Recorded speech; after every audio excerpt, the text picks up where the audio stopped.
Hi guys, it's me, Andrea. I promised you recently that I will make an English video about this glycerin resist or blending technique. I've done a German voiceover recently and I will show it now in English. This will be a card and I use for the background for the resist a Sheena Douglas stamp here that looks a bit like fireworks, so I quite like it, and clear embossing powder. So I will do that in two parts because it's heavy watercolor paper. You really can't see where you stamped. So that's why I heated it up here, and then I can far more better see where I already stamped. So that's the second part, and I do exactly the same, and of course heat set it as well. So now I start with the glycerin. This is what I buy. It's I buy it at the pharmacy and can't get it somewhere else. Simple glycerin, nothing else in, and I fill it up in these little bottles, and then I put on top of my craft mat. I thought you can see it, but I thought the camera picked it up, but as I can see now, it didn't. But what I do is I put some little dots here on top of my craft mat. As you can see, doing it's so tight, isn't it? I really on the camera it looked like it was on, but yeah, okay. This little tiny dots, not a lot, really tiny dots. And I use these little foam pads. I cut this. I have that many of these big ones, so I cut them into half. I don't need that much. And my aqua marker here, and I scribbled that onto my craft mat with the little foam. I take up, you can see it on the top here, some of the glycerin, and then I blend it over my paper here. What it does is it makes sure that you don't get blotchy areas, because with when you use the ink you really have to be careful how you blend it. And here you can even start in the middle of the page, really doesn't matter. It stays open and it stays wet, and you can always correct a mistake. So that's the good thing with it. You can't go wrong. Perfect for beginners. Here you can see I take up some of the glycerin, then I take up this color or this paint I scribbled down and blend it onto my card. Perfect. And I will go over the whole card doing that in different red tones, and at the very end I will use a bit of blue as well, not that much. And yeah, and have the whole background covered with it, and it brings out this resist in the background, this embossing, melted embossing powder beautifully. So now here I go on this. This card is for a really dear friend. It's Lynn. She is scrapitydoodah here on YouTube, and it's her birthday, so I always try to make something really special for her because she's a special friend. We met up already and we talk to each other every week, and really nice, absolutely nice friendship.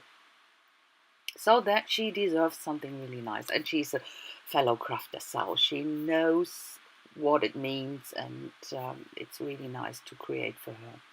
So what the glycerin does, of course, it is pretty wet and damp, or the card stays damp.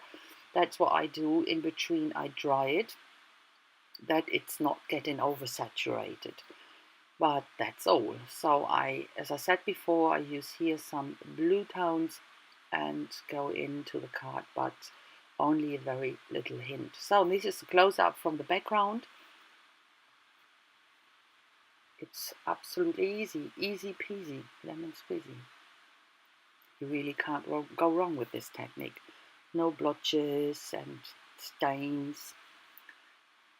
Okay, what I will do is I put on this flower design, and I have this dies, and what you can see there on the card already laying down, that's craft foam. I wanted to have a bit more dimension. Normally I do this, I die cut it several times and glue it on top of each other, but this time with the craft foam was easier. And I will use this in the middle, this edge there. It's silicone mold, and I use paper clay. So before I start decorating the card, I will layer it, because it will be decorated very, very dimensional, and it makes it so much more difficult to layer all or to mat the card. So that's why I do it before. Nothing nothing should go wrong then. Otherwise you have to take everything apart. No, it's okay. Okay, so I start here with the craft foam.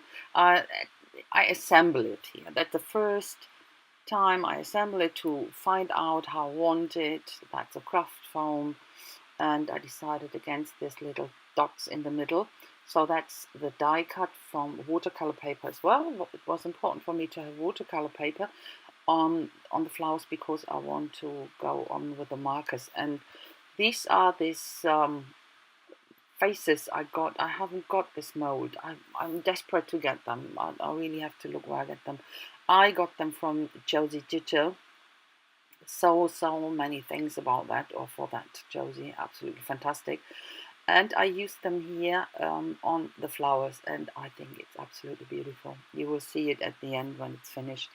I like this card so much. So okay, now the paper is on, and before I put the faces on, I will start colorizing the flower petals here. What I do is I use the aqua marker again, only put something down on the tips, and then I drag it with my water tank brush into the middle. Don't have to cover the whole middle, because the faces will cover in all the stuff. And at the very end, you can see I finished already two. The watercolor is still red from the water. What I then do, I use the fine tip of the marker and go around the edges that darken it up a bit, and because the paper is still wet, it gets soaked into the middle a tiny bit. It gives a bit of a distressed edge, so that's what I really like. You will see that much better in the close-up, of course. So I glue the faces down now, and I will work a tiny bit on them with the markers to give them a bit of life. I start with the tan color, put it around, most of it around the eyes and the nose, and then I blend it out and do that on all of them. Didn't want to have that much color in the faces. The whole card has a bit of a very delicate and light impression, so I wanted to keep that. I didn't want to overdo it color wise. So a bit of pink on the lips and a tiny bit on the cheeks to put a bit of life into the faces, even though they're sleeping. Sleeping flowers, isn't that cute? So this is the edge you saw me showing to you before in this mold, and I use the same color here, the white flower, put it in, drag it or blend it out with my water tank brush, and I will first I will go over with a black pit pen to define this raised areas again. And of course it's far too long, I have to cut it, but first finishing to get the lines here defined. Okay, now I cut it off. That works quite easy. We call this paper clay. It doesn't break, of course you can break it, but it's not easily to break. It's really great to cut it. So I give some stems to the flowers and call me a chicken, but I always start with a pencil, just in case. I can always erase it then. Okay, that's how I want it. And now some of the leaves. They're getting some round leaves, that's okay. With a bit of a pattern inside. Still very delicate, very light. and yeah, glue that down, and that's almost done. You will see a close-up coming, and that's it. So guys, I thank you a lot for watching. I hope you like it, and I hope I will see you soon with my next project. If you like it, please leave me a thumbs up and even a comment. That would be fantastic. And I will see you soon. So have a fantastic time, guys. Bye bye.